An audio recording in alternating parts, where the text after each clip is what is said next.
Have you ever wondered what lies behind the walls of the majestic pyramids? Or what secrets are hidden in the tombs of the pharaohs? Let's travel together to ancient Egypt and discover the mysteries of this civilization. Welcome to the channel of interesting documentaries, where today I will tell you about the gods of ancient Egypt. If you want more similar content, don't forget to subscribe to our YouTube channel. And now, enjoy watching. At first, there was nothing. The universe consisted only of dark, infinite water none. Then, in the middle of this chaos, a pyramid-shaped mountain rose. Next to it, a lotus flower appeared, and when it bloomed, along with the light, the god Ra appeared on earth. From Ra himself, the first generation of gods was born. The air god Shu and Tefnut, the goddess of moisture. The universe was surrounded by chaotic waters. Shu and Tefnut jumped into these waters, trying to learn the secret of the universe. Worried that the children would not return, and fearing he would never see them again, Ra sent a messenger to look for them. When Shu and Tefnut returned successfully, Ra was overcome with unspeakable joy, and from his tears, the first people were born. The returned children had the earth god Geb and the sky goddess Nut. Thus the sky and earth were created. The god Ra ruled the power of the universe and was given the title of the first pharaoh. He gifted Egypt with several sacred animals, such as lions, with whose help he once sought to destroy all of humanity. But his greatest gift was the Nile River, on whose banks people lived and worshipped the gods. However, Ra sensed that his grandchildren would give birth to a new generation of gods that would end his reign, so he forbade the gods of earth and sky to have any offspring, but they disobeyed. And from them came Osiris, Isis, Set, and Nephthys. They overthrew Ra, who created the world and all living things. The latter took on the most important task. He entered an eternal battle of light and darkness. Ra travelled across the sky every day in his solar boat. In the evening, he reached the western horizon and began his journey through the underworld, called Duat. Every night, Ra had to defeat Apophis to rise again in the morning as the sun. Osiris began to rule the whole world. He was a merciful and wise ruler. He taught primitive people agriculture and civilization. His wife Isis, who was also his sister, helped with creativity and magic. They made a powerful couple. Osiris created the laws by which the Egyptians lived. Their brother Set was strong but disobedient, hostile towards his brother. At that time, Set ruled the deserts surrounding Egypt, and he envied his brother. Osiris also had an affair with another of his sisters, Nephthys, who was Set's wife. From this union, the god of death Anubis was born. Set decided to take revenge on his brother. He invited his brother to a feast in his honor. During the feast, he presented a chest and said that he would give it to the one who fits in it best. Osiris decided to try, and as soon as he got in, Set instantly closed the chest, imprisoning him. Then Set took the chest to the Nile and drowned Osiris.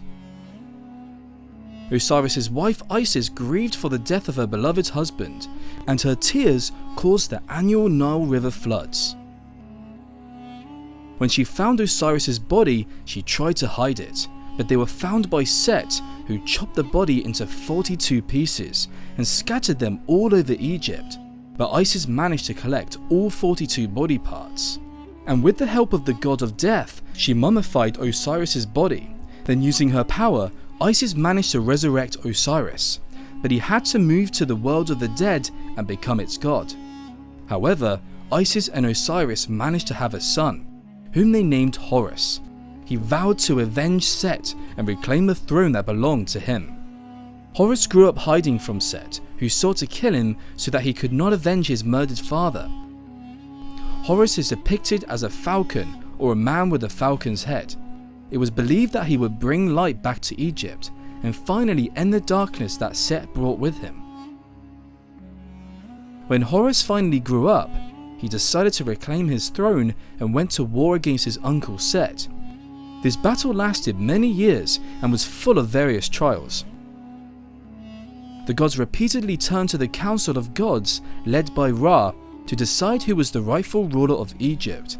This battle involved magic, cunning, and physical strength.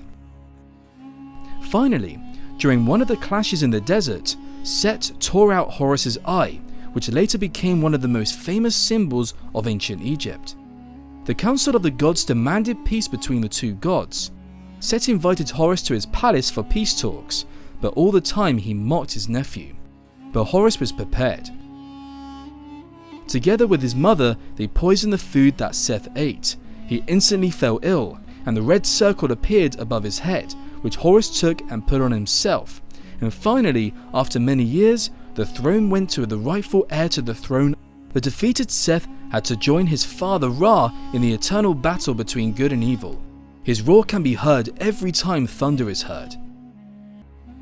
Finally, Horus's reign in Egypt began, and from now on, every future pharaoh of Egypt will be considered a direct descendant of Horus.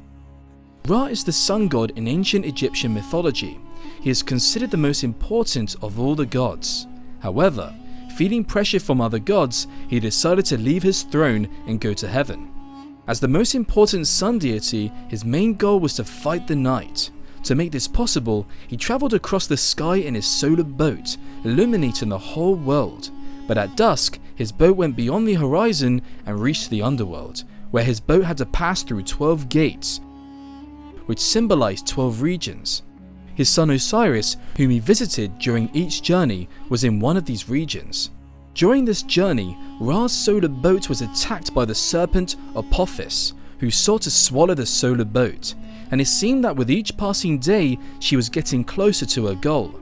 Apophis once managed to make the morning sun disappear by swallowing the solar boat, but the monster could not hold the boat inside and it broke free.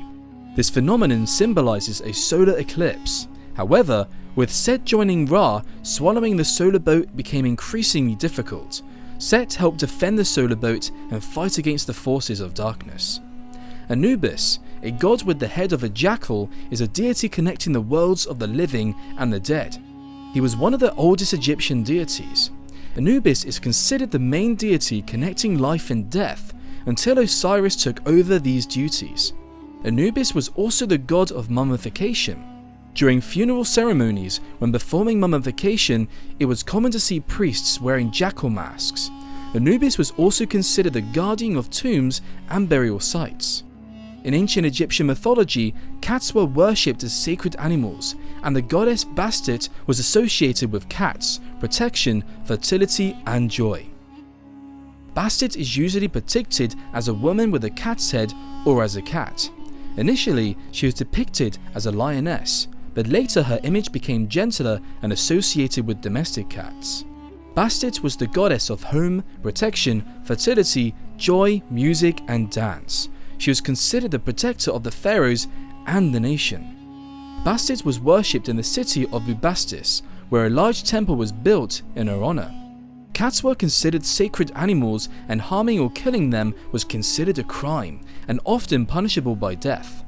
Cats in ancient Egypt symbolized protection from evil, fertility, and home well-being. Bastet was one of the most important and popular goddesses in ancient Egypt, and cats were considered her sacred animals. The gods and goddesses of Egypt were worshipped in temples throughout Egypt, and various ceremonies and festivals were held in their honor. Egyptians believed that the gods controlled nature and human life, so they tried to please them by offering sacrifices and praying. This is such an incredible story of the Egyptian gods. If you want more similar videos, don't forget to subscribe to our YouTube channel. And now, see you in another interesting documentary video about ancient Egypt.